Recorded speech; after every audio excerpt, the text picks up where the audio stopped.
दिनै गसाइगाव सोहोरनि सिङाव थानाय गसाइगाव स्टेट भेटेरिनारि डिस्पेन्सारि मावख'आव बिटिआरनि इएम राकेश ब्रह्म बिथाङा दावबायफैयो आरो खौरां लाफैयो लोगोसे मावख'नि सोद्रोमाफोरजों सावरायलायो। लोगोसे खौरांगिरिफोरनि मोगा-मोगियाव इएम राकेश ब्रह्म बिथाङा माखासे बेरफ्रुसार बिबुंथि होयो। हाग्रामा महिलारिनाव डिमेनशिया बेमार दं लोगोसे ब्रेन डज दं, जायनि जाहोनाव हाग्रामा महिलारिखौ तेजपुर फाग्लाखानायाव लांनाय जासिगोन। कास्टम बसुमतारिया एबसुजों जोगारजानाय सुबुं। कास्टम बसुमतारिया बिटिआरनि नङा, बिटिआरनि बायजोनिसो। कास्टम बसुमतारिया बिटिआरआव जेबो गुन्दै गैया। फैगौ ल'कसभा बिसायख'थियाव इउपिपिएल राजखान्थि हान्जाया क'क्राझार बियाबाव गेलेना रोखा आरो देरहासार जागोनाबो 100% होननानै बुङो बिथाङा।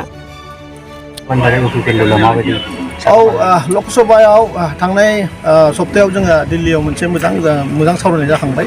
बे बाराव क'क्राझार समस्तिया जोंनि इउपिपिएल दोलोनिनो आरो उदालगुरिखौ जोङो बिजेपि दोलोनो हगारनांगोन आरो बिदिनो गासैबो जायगायाव जोंनि दोलोनि जि लोगोफोर दङ बिथांमोनजों जों गोग्गोम सावरायदों आरो गसाइगाव हिसाबै जोबोद गोरा इउपिपिएलआ फैगौ समाव बेवहायबो 80% भट मोनगोना जोंहा रोखाखा आरो सानजा फारसेथ' आरो बिपिएफ गैलिया, बिथिंथ' आरो लाथिख'। गतिके जोङो गोरलैयैनो माने जोंनि जि माने प्रार्थी जाय जोंनि इउपिपिएलनि जानानै गेलेगोन बिथांखौ जों गोरलैयैनो जिखोनो हाग्रामा महिलारि बिथाङा बुंदों हाग्रामा सरकार गैया, बिटिआर सोदोबानो थानाय नङा। मा बुंदों? बिटिआर सरकार थानाय नंलाया बेथ' उननि खोथा, हाग्रामायानो थानाय नंलिया। मानो होनबा दिनैनि दिनाव हाग्रामाखौ बिटिआर ओनसोलनिफ्राय बोखारनानै गारहरथारनो थाखाय बयबो जुजिगासिनो दङ आरो जों दाख्लै बावैसो आं बुंगासिनो दङ बिथाङा आरो मेन्टेल माने इलनेसआव भुगिनानै दंखायो, माने ब्रेनाव बेहा दस जानानै दं आरो बे ब्रेन दसनि थाखाय बिथांखौ तेजपुरावसो दोनहैखासिगोन। गतिके गाव थांनायनि आगोलावनो बिटिआरखौ दोनला बायदिसिना खोथा बुंनाया स्वाभाबिक आरो बेनाव डिमेनशिया होननाय मोनसे बेमार जादों। अलरेडि डाक्टारा बेखौ बुंदों, बेनाव प्रेसक्रिपसनबो हयथ' दङ। बिथांजोआ जाय डाक्टारजों नागिरदों बेखौनो जोङो लोगो हमनानै जों मिथिनो मोन्दों बिथांनाव डिमेनशिया होननाय बेमार दङ आरो बे बेमारा जायोब्ला जायखौ सानो बेखौनो माने मोगथाङाव जानाय बायदि मोनबाय थायो। प्रब्लेमा जेबो गैया, बाथ्राया बेल' बिथांनाव डिमेनशिया बेमार दं आरो। कास्टम बसुमतारिया बुंदोंलै इउपिपिएल दोला गामि गामि हाबनानै खामानि मावनायखौ मा बुङो? कास्टम बसुमतारिया बर' फरायसा आफादजों मोनसे समाव हटेल गेसाव बेदर नागिरनानै जानायनि थाखायनो बिथांखौ जोगारनानै गारहरदों आरो कास्टम बसुमतारिया अराय सम माने गेसाव बेदरखौ मोजां मोनग्रा सासे सुबुं आरो जिहेतु बिपिएफआबो गेसाव, बिपिएफ पार्टिया गेसाव पार्टी, ओंखायनो कास्टम बसुमतारिया गेसाव बेदर नागिरनानै आरोबाव बिपिएफजों लोगो लाफैदों। आं बिथांखौ बेखौल' बुंनो हायो। सुदुं जोगार जानाय सुबुं आरो लुरिन ज्योति गगैआ धेमाजिनि आइबिआव बेखौ गोदनायाव हमनानै माने गलथायनानै जोगार हरामोन बे खोथाखौ बिथाङा जोंनि बे बिटिआर हालामनि रायजोनो खोन्थाग्रोथों आरो बिथाङा जिहेतु बिटिआरनि नङा, गलाघाटआव जिहेतु बेहा ओंखाम गैया, गुन्दै गैया, राजनिति गैया, बेखायनो जोंनि बे ओनसोलाव फैनानै गुबुंले खालामनायनि सिन्थाजों बे खामानिखौ मावदों आरो ओरैबायदि सासे सुबुं मोनानि 1 घन्टा बाहागो समायानो दाबो जोंनि इउपिपिएलनि गिदिर लिडारफोरजों बिथाङा हरसे रायलायो। गासैबो बिजोङावनो बुंनो थाङोबा बिथाङा जि जायगायाव थाङो बेखौनो गेसाव खालामहैजोबगोन आरो बिपिएफ दोलोआव दिनै हाबदों बिपिएफनि बांसिन गाज्रिसिन आरो बिपिएफखौ फोजोबथारग्रा सुबुङानो कास्टम बसुमतारि जादों।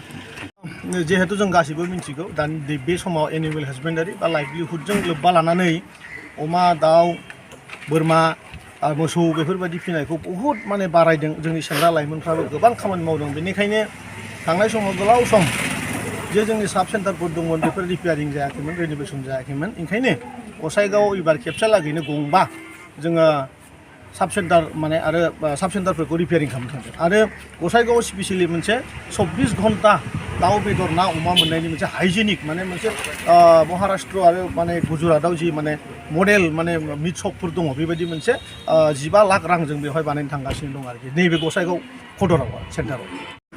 হয় আজিৰ কাৰ্যসূচী কি আৰু আচ্ছা, আজি আমি গসাইগাঁৱত বহুখিনি আমাৰ যি ভেটেনাৰী সাব চেণ্টাৰবিলাক আছে এই সাব চেণ্টাৰবিলাকক আমাৰ CM মহোদয়ে মোক নিৰ্দেশ দিছে যে এই বছৰত কমেও আমাৰ এই গসাইগাঁৱৰ ওচৰা ওচৰি বা অলপ যে আমাৰ 5টা যে আমাৰ ব্লক আছে সেই ব্লকৰ ভিতৰত কমচে কম 5খন সাব চেণ্টাৰটো এইবাৰ মানে জাকৰ জিলিকা কৰিব লাগিব আৰু স্পেচিয়েলি আমাৰ এই ভেটেনাৰী গসাইগাঁৱৰ যি মেইন অফিচত SDBত যি আমাৰ অফিচ আছে ইয়াত আমি এতিয়া 24/7 মানে ইয়াত মানে 24 ঘণ্টা ইয়াত মানে মিট পাব পাৰিব, মাছ পাব পাৰিব, তাকো হাইজেনিক একদম মানে ইয়াৰ কোনো ধূলা বালা বা বেমাৰে যাতে চুই নাপোৱা এই হাইজেনিক যোনটো ছিষ্টেমৰ মানে আধুনিক যুগত ইয়াত এটা নিৰ্মাণ কৰা হ'ব। ইয়াৰ আজি আমি ইয়াত চাবলৈ আহিছোঁ আৰু আমাৰ দলৰ যি আমাৰ বন্ধুসকল আছে আমি তেখেতসকলৰ লগত একেলগে আমাৰ UPPL দলৰ হৈ পেলাই অলপ মানে আগন্তুক লোকসভা ইলেকশ্যনত আমি কি ধৰণে যুঁজ দিব লাগে সেই বিষয়তো অলপ আলোচনা কৰিম। প্ৰায় যোৱা 2-3 মাহ আগত আমি VFA জইনিং দিছোঁ 70 জন। এতিয়া মোটামুটি চব এভেইলেবল হৈ আছে, মানে এভেইলেবল নহ'লেও মানে আমি কাম চলাব পৰা হৈ আছে। কিন্তু আমি আকৌ অসম চৰকাৰলৈ লিখিছোঁ কমেও আমাক আৰু মানে 60 জন আৰু VFA লাগে, আৰু সেই 60 জনটো হয়তো এই বছৰত নহ'লেও অহা বছৰ আমি পাবলৈ সক্ষম হ'ম। তেনেহ'লে আমাৰ এই অঞ্চলবিলাকৰ য'ত ছাব চেণ্টাৰ আছে তাতেও আমি 24 ঘণ্টা কৰি ডক্টৰ পাবলৈ সক্ষম হ'ব। আশা কৰিছোঁ সেইখিনি কাম আমাক অসম চৰকাৰক বহুত জলদি কৰি দিব। এই পৰিৱেশত বহুখিনি ছাব চেণ্টাৰ ডেমেজ হৈ আছিলে। হাগ্ৰামা ডাঙৰীয়া চৰকাৰৰ সময়তো তেখেতসকলে কিন্তু কোনো ছাব চেণ্টাৰ এটা ৰিপেয়াৰিং নকৰিলে বা ৰেনোভেশ্যন নকৰিলে। সেই কথাটোৱে লক্ষ্য কৰি পেলাই এইবাৰ VTRত আমি 40খন অৰ্থাৎ 48খন 48খন আমি ছাব চেণ্টাৰ এই বছৰৰ ডিচেম্বৰৰ আগে আমি কৰিবলৈ গৈছোঁ। এইকাৰণে কৈছোঁ গোসাইগাঁও ছাব ডিভিজনৰ অন্তৰ্গত যি ছাব চেণ্টাৰবিলাক আছে আজি এইবাৰ আমি 5খনৰ আমি এইবাৰ মানে আজি আমাৰ অফিচাৰ ডাঙৰে আমাক 5খন হিচাপ দিছে যে এইখিনি কৰিব লাগিব। তো মই কথা দিছোঁ যে আমাৰ ডিচেম্বৰৰ আগে এই 5খনটো হৈ যাব। স্যার বিল্ডিংৰ